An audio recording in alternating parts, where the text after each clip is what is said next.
This morning, we're seeing more of the damage left behind by what's now the remnants of Hurricane Ida. Take a look at this video. A whole highway in Mississippi washed away by the rain in Ida's aftermath. This is near the Mississippi-Alabama state line. 2 people were killed and 10 others hurt when that highway collapsed. And these devastating images coming in from the Coast Guard. Parts of the state completely underwater right now. The rain and heavy winds tearing off roofs and knocking out cell towers. This is just another example of the problems they're having in Louisiana and Mississippi. Morgan City police are using walkie-talkies to communicate because the 911 system has failed. All of these problems adding up as crews work around the clock on rescue and recovery. That recovery is just beginning and it's expected to last for months. We do have team coverage of Ida's aftermath throughout the morning for you. Our Michelle Choi is covering the evacuations to Houston. But first, Michael George is in Bridge City, Louisiana with a look at the damage. Michael, good morning. Steph, Kimberly, good morning. If you're wondering why officials say it'll take weeks, not days, to fully restore the power, the answer is right behind me. This 3-story transmission tower was torn down by Ida, and the catastrophic failure of the power grid is just one of many problems people in Louisiana are dealing with. A massive emergency response is now underway after Hurricane Ida blasted the Gulf Coast. They just start falling apart, blowing away on me. I ain't got a dry spot in the house. The storm delivered its hardest hit to Louisiana after making landfall there on Sunday. These homes in Houma, in the southern part of the state, among those that are now unrecognizable to their owners. We'll make it though. I know somebody will be there to give me a hand. So, excuse me, guys.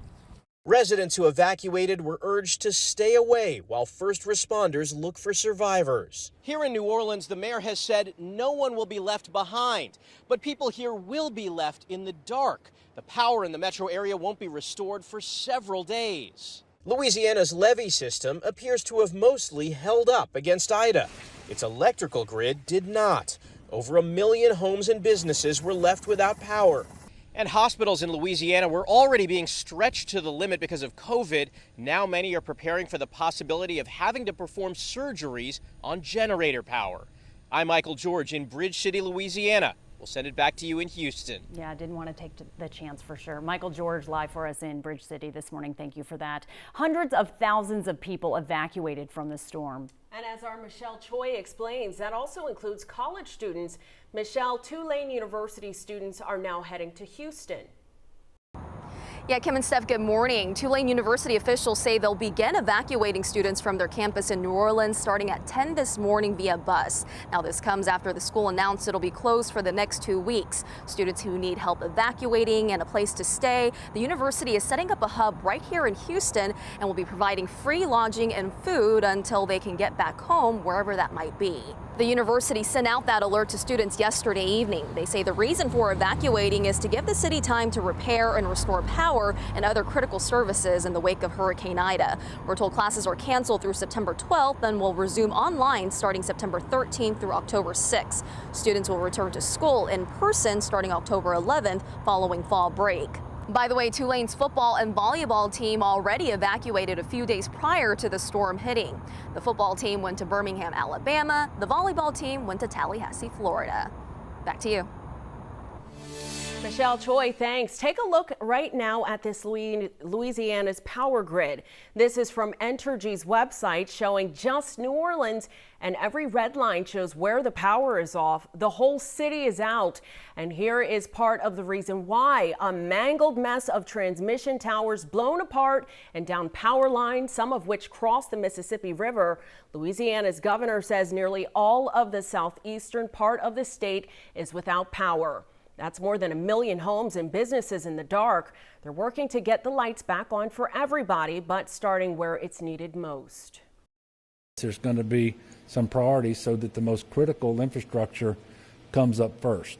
And quite frankly, we're talking about things like our hospitals, dialysis centers, and so forth. And And Entergy Texas crews are helping get the lights back on. This is a photo of their trucks in Lake Charles yesterday. In total, more than 200 of their employees and contractors from Houston will help restore power. The crews will be working 16-hour shifts for at least the next 2 weeks. For now, let's get back over to Cheetah for the very latest on Ida. Yeah, Ida, now a tropical depression, but remember it made landfall Sunday, the 29th. So our chief meteorologist explains why that date should ring a bell to Louisiana residents.